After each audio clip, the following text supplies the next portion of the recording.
کہ انہوں نے اسلام کے لیے کیا کچھ کنٹریبیوٹ کیا. اللہ تعالیٰ سے دعا ہے جو حق بات میں نے کی اللہ تعالیٰ ہمارے دلوں میں راسخ فرمائے.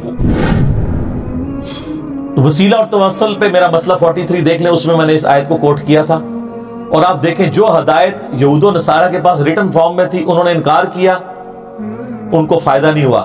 اور جن کے لیے نہیں تھی انہوں نے یہودیوں سے سن کے قبول کر لیا، دنیا کے امام بن گئے. اوس اور خزرج، اوس اور خزرج جنگجو تھے عرب کے، مشرکین عرب کے قبائل. جب بھی یہودیوں سے لڑتے تھے، یہودی چکے دنیا دار، دنیا پرست، بزدل، ہمیشہ ہی جنگ میں مار کھاتے تھے. تو کہتے تھے بچو جی اب تو مار رہے ہو نا، جب وہ آخری نبی آئیں گے نا ہم ان کے ساتھ مل کے پوری دنیا پہ غلبہ کر لیں گے.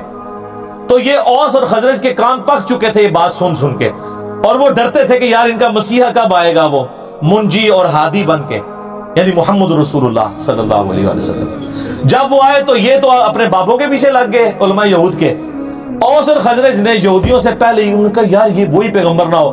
حج پہ آئے ہوئے تھے، وہاں دیکھا حضور علیہ السلام خیموں میں دعوت دے رہے ہیں. انہوں نے کہا اس سے پہلے کہ یہودی ایمان لے کر ہیں تم ہی ایمان لے کے ان کو اپنا لیڈر بنا لو. اور ساتھ پھر اللہ نے دنیا کے امام ان کو بنا دیا. اسی لیے ہم کہتے ہیں کہ یہ ضروری نہیں ہوتا کہ آپ محنت جس جگہ کر رہے ہیں وہیں پہ رزلٹ نکلے، رزلٹ کہیں اور نکل سکتا ہے. مودودی صاحب کی پوری محنت سب کانٹیننٹ میں ہے، رزلٹ نکل رہا ہے الجزائر کے اندر، مصر کے اندر، افریقہ کے اندر، وہاں ان کو ایز اے ٹیکسٹ بک. اور آج جو مسلمانوں کا سب سے پاپولر لیڈر ہے طیب اردگان، وہ کہتے ہیں میرا روحانی مرشد جو ہے مودودی ہے. تو سر رزلٹ کہیں اور نکلے گا، وہ اللہ کو پتہ رزلٹ کہاں نکالنا ہے. جو قبول کر لے گا، ورنہ چچا ہوگا ابو لہب ہوگا. اور بلال حبشہ سے آیا ہوا ہے جس کے بارے میں بخاری میں آتا ہے سیدنا بلال. سیدنا عمر کہتے تھے ابو بکر ہمارے سید ہیں جس نے ہمارے سید بلال کو آزاد کروایا، رضی اللہ عنہم اجمعین وعلیہم السلام اجمعین. تو جو محنت کرے گا میرے بھائی اس کو رزلٹ ملے گا. میرے خیال ہے اسی آیت کے اوپر ہم کنکلوڈ کرتے ہیں. اگلی دفعہ انشاءاللہ یہیں سے اس کو آگے لے کے چلیں گے کہ اللہ تعالیٰ نے وہ ہدایت جو یہودیوں کے لیے ڈائریکٹلی ہدایت کا سبب تھی، انڈائریکٹلی وہ ان کے لیے جو اوس اور خزرج تھے مشرکین عرب کے قبائل ان کے لیے بنا دی. تو آپ دیکھ لیں سر پھر وہ کیسے اوپر گئے ہیں، نبی علیہ السلام کا کیسا انہوں نے ساتھ دیا ہے. مہاجرین تو میرے بھائی 125 تھے، باقی تو سارے انصار مدینہ تھے. انصار مدینہ اوس اور خزرج تھے. اوس کے سردار تھے سیدنا سعد ابن معاذ، اور خزرج کے سیدنا سعد ابن عبادہ رضی اللہ عنہما وعلیہم السلام.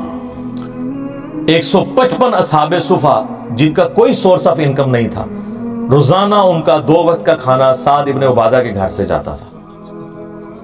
پوری امت پہ احسان ہے ان کا. سعد ابن معاذ سب سے وہ جس کو کہتے ہیں نا تیز مزاج کے اور جنگجو آدمی تھے، اور انہی کی محنتوں سے اللہ تعالیٰ نے مسلمانوں کو فتح دی. بدر کے اندر، احد کے اندر، خندق پہ ان کو آپ کو پتہ تیر لگا، بخاری مسلم میں آتا ہے. تو انہوں نے وہاں دعا کی کہ اے اللہ اگر اب مشرکین عرب حضور پہ حملہ نہیں کرنے والے اور حضور کو غلبہ ہی نصیب ہوگا تو اسی زخم کو جاری کر دے اور مجھے اسی سے شہید کر دے. اور بخاری مسلم میں آتا ہے کہ وہ ایک چھوٹا سا زخم تھا، وہ جاری ہوا، رگ ان کی اتنا خون نکل گیا کہ وہ پھر شہید ہو گئے. کیونکہ اس وقت میں نبی علیہ السلام نے فرما دیا تھا کہ اب تم مشرکین عرب پہ حملہ کرو گے. خندق کے بعد ان کی کمر ٹوٹ چکی ہے، اور یہ دیکھیں صلح حدیبیہ ہوئی اس کے بعد، اور اس کے بعد پھر فتح مکہ ہو گئی. ٹھیک ہے، تو وہ دنیا سے یعنی اپنی ایفرٹ پٹ کر کے چلے گئے. بعد کے لوگوں نے اس کا اجر ضرور دنیا میں کھایا، لیکن اللہ کے حضور ان کا جو مقام ہے وہ اپنی جگہ موجود ہے. کتنے سردار آئے مر گئے، کون ذکر کرتا ہے؟ اپنی اولاد بھی ذکر نہیں کرتی. آج ہم ذکر کرتے ہیں تو دل سے دعا نکلتی ہے ان کے لیے کہ انہوں نے اسلام کے لیے کیا کچھ کنٹریبیوٹ کیا. اللہ تعالیٰ سے دعا ہے جو حق بات میں نے کی اللہ تعالیٰ ہمارے دلوں میں راسخ فرمائے. اگر جذبات میں میرے منہ سے کوئی غلط بات نکل گئی اللہ تعالیٰ ہمیں معاف کر دے، ہمارے دلوں سے بھی محو کر دے اسے. ہمیں کتاب و سنت کی تعلیمات پر عمل کر کے دوسرے بھائیوں تک پہنچانے کی توفیق عطا فرمائے. اللہم صلی علی محمد وعلی آل محمد کما صلیت علی ابراہیم وعلی آل ابراہیم انک حمید مجید.